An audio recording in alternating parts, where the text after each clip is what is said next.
Kite and Water Trap by Francis Lee. Zetland 2017. Narrated by David Tredinnick. Do you still remember that time your father belted you with the feather duster after you sold a water tap? Mother was smiling to ensure I took it as a casual off-the-cuff remark. Father was sitting next to her, revealing an uneasy smile. His eyes were fixated on the coffee table in front of us.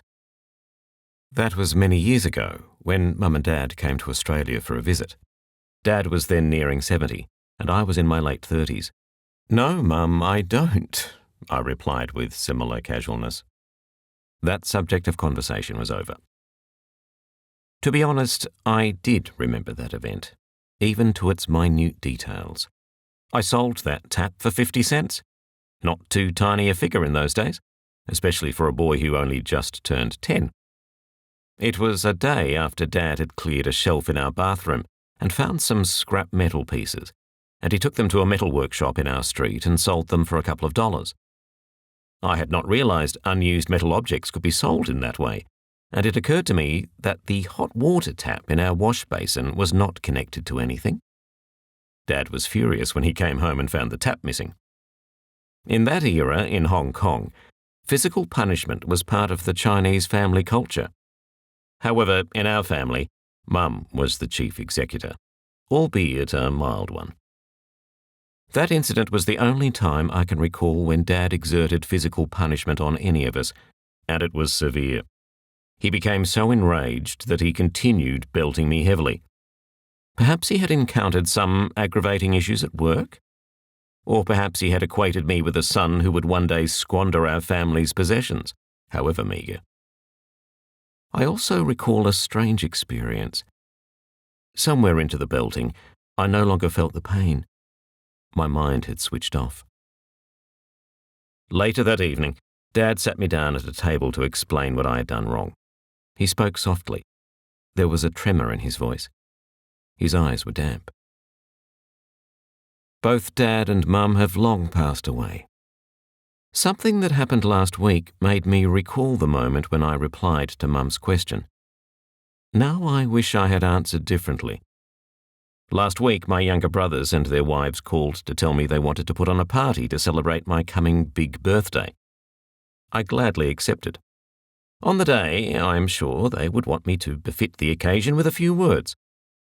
I suddenly thought of a famous essay titled Kite by the Chinese author Liu Xun.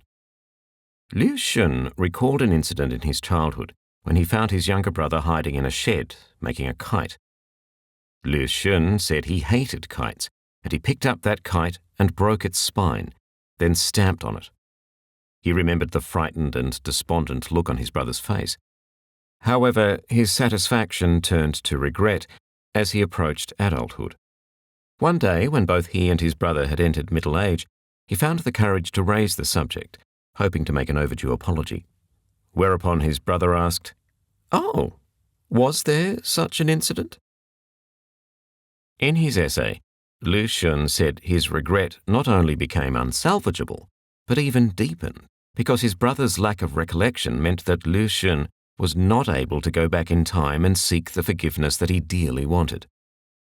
Some people surmised that Liu Xun might have fabricated that story to make a point. Even so, the point was well made. I am sure many older brothers of this world have harbored similar regrets, myself included. So, would the day when many eyes will focus on this aging birthday boy be an opportunity to seek such an apology? Will my brothers dismiss my recollection by telling me they cannot imagine that I was capable of such wayward behaviours in my juvenile days? My father's uneasy smile suddenly surfaced in me. Was he, too, longing for a word of forgiveness? Or at least a hint that I remembered the incident, so he could bring closure to his regret? I heard my heart whispering, "Dear Dad, I do remember, and I knew you were sorry. I saw it in your eyes. Twice." The end.